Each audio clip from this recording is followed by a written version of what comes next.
Imagine one day you become unable to withdraw your money from banks and you stand in line for hours to get a bit of gasoline for your car or to get a loaf of bread.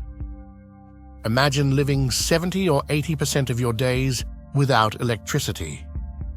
This is the situation for many Lebanese people today who rose up in a massive revolution in 2019 that led to the downfall of Saad Hariri's government and worsened the economic situation.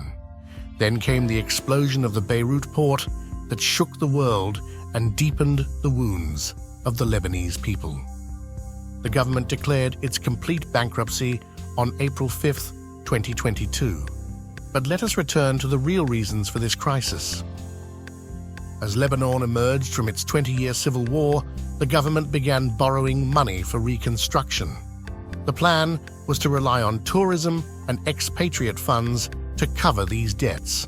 And indeed, Lebanon received a lot of money from these sources. But the debts are not repaid and increase day by day. The reason of that is simply corruption. Many politicians steal from state funds, and many of them do not perform their duties properly. Almost all of the Lebanese government's projects end in failure.